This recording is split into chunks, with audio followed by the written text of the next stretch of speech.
Assalamualaikum warahmatullahi wabarakatuh. Salam Pramuka.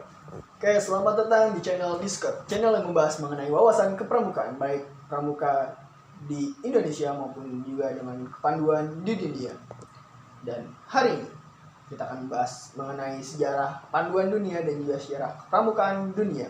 Tapi sebelum itu, jangan lupa tekan tombol like, komen, dan juga subscribe kalau belum. Dan jangan lupa untuk share ke teman-teman kalian agar yang lain juga ikut berwawasan permukaan kan. Oke, mari kita mulai mengenai pembahasan. Kita mulai dari sejarah panduan dunia. Sejarah panduan dunia itu diperkasai oleh seseorang yang bisa dibilang cukup mumpuni bidangnya.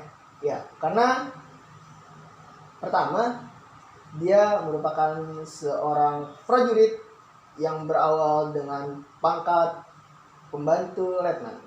Dia adalah, bisa kita sebut dengan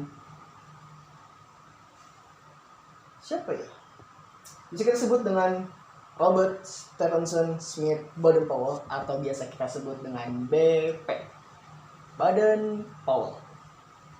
Oke, ini adalah singkat mungkin biodatanya mengenai BP atau Baden-Powell. Lahir di kota London, Inggris tanggal 22 Februari 1857. Dan dia merupakan anak dari pasangan Profesor Dominic Baden-Powell dan Miss Henrietta Grace Smith. Dan dia juga mempunyai 9 orang saudara kandung. Oke, selanjutnya Baden-Powell dalam perjalanan hidupnya diawali dengan kisah yang cukup sedih karena ayahnya meninggal pada 11 Juni 1860 ya. Namun dia tetap melanjutkan kehidupannya dan mulai bersekolah di 1870 dan mendapat julukan Betting Toll.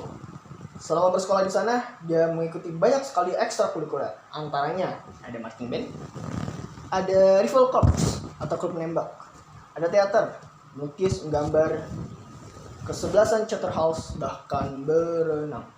Lulus dari sana, ia melanjutkan ke dinas kemiliteran di bawah bantuan pamannya, Kolonel Henry Smith, komandan dari Royal Military Academy di Woolwich. BP lulus dengan pangkat yang tadi sudah saya sebutkan sebagai pembantu letnan dan ditempatkan di India. Pada 1900, BP kembali ke tanah airnya. Kemudian dia menulis pengalaman-pengalaman dalam buku-bukunya. Ya, buku yang lumayan panjang sih. Itu banyak sekali lah mengenai ini. Mulai dari perkemahan, mulai dari cara bertahan di alam bebas, dan banyak sekali lah. Dan sampai akhirnya pada 1907 BP mendapat undangan dari perkumpulan Boy Bridge untuk mengisahkan pengalamannya selama di Afrika dalam perkemahan yang diikuti oleh 20 anggotanya yang bertempat di Pulau Brownsea atau Brownsea Island. Pada tahun 1910, dia melepas jabatannya di ketentaraan dengan pangkat terakhir sebagai letnan jenderal dan berkonsentrasi pada kepanduan di dunia.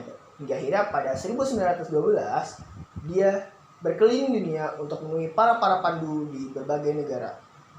Dan di tahun ini pula dia menikahi, ya bisa kita sebut dengan Lady Baden-Powell atau Olive Clare Soames, dan dikaruniai oleh 3 orang anak. 1920 adalah waktu yang sangat berharga bagi seluruh pandu dunia. Karena apa? Karena pada tahun tersebut itu dilaksanakannya Jambore pertama dunia dan penganugerahan Baden-Powell sebagai Bapak Pandu Dunia, hingga mendapat julukan Lord Baden-Powell of Givewell. Nah, setelah berkeliling dunia bahkan sampai ke Batavia, setelah jambore di Australia, dia pulang ke negara asalnya dan menghabiskan waktu untuk ke negeri Kenya hingga akhirnya wafat tanggal 8 Januari 1941. Oke, itu adalah sejarah singkat mengenai panduan dunia. Kalau kurang jelas mengenai sejarah panduan dunia, kalian bisa tanyakan di kolom komentar di bawah. Jangan lupa. Kita lanjut mengenai sejarah kepramukaan di Indonesia. Berawal dari para penjajah Belanda yang membawa pandu-pandu ke dalam Hindia Belanda, ya sebelum namanya menjadi Indonesia, ya Hindia Belanda, hingga akhirnya pada 1900-an, tepatnya 1928, ada salah seorang tokoh berpengaruh di Indonesia. Dia adalah Kiai Haji Agus Salim yang mencetuskan mengenai pandu atau kepanduan, hingga akhirnya dia sebut dengan Bapak Pandu Indonesia. Pandu Indonesia pertama kali mengikuti jambore dunia di Belanda, lebih tepatnya jambore dunia yang kelima di tahun 1933. Namun saat itu namanya masih Pandu Hindia Belanda, bukan Pandu Indonesia, jadi ya sudahlah. Namun pada masa pendudukan Jepang, semua kepanduan dilarang beroperasi. Semua organisasi yang ada di zaman itu hanya boleh mengikuti organisasi-organisasi yang dibentuk oleh pemerintah Jepang.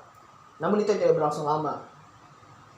Setelah proklamasi kemerdekaan 17 Agustus 1945, organisasi itu berdiri kembali hingga mencapai jumlah yang tidak sedikit. Sebut saja ada IPINDO atau bisa kita sebut dengan Ikatan Pandu Indonesia. Terus ada lagi mengenai Popindo, Persatuan Organisasi Putra Putri. Ada lagi PKPI, Perserikatan Kepanduan Putri Indonesia. Dan banyak sih. Ya namanya aja lebih dari 100. Nah, jambore tidak hanya dilaksanakan di dunia. Di Indonesia juga ada yang namanya jambore. Jambore pertama namanya Jambore Nasional Kepanduan dan dilaksanakan di Pasar Minggu dan dilaksanakan oleh organisasi IPINDO yang diikuti hampir sekitar 1000 lebih kayaknya ya.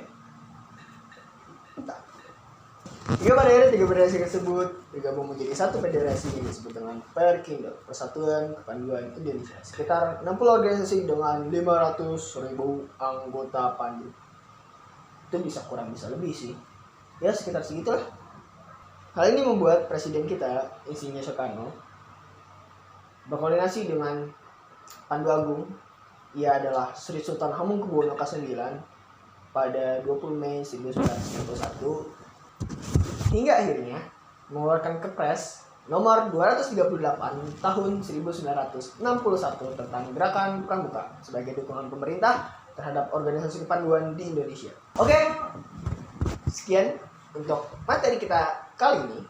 Untuk kalian yang punya pertanyaan, jangan lupa tanya aja di kolom komentar ya. Dan jangan lupa untuk share dan subscribe jika belum. Serta share ke teman-teman kalian agar wawasan permukaan kalian bertambah. Thank you untuk semuanya. Sekian. Wassalamualaikum warahmatullahi wabarakatuh. Salam pramuka.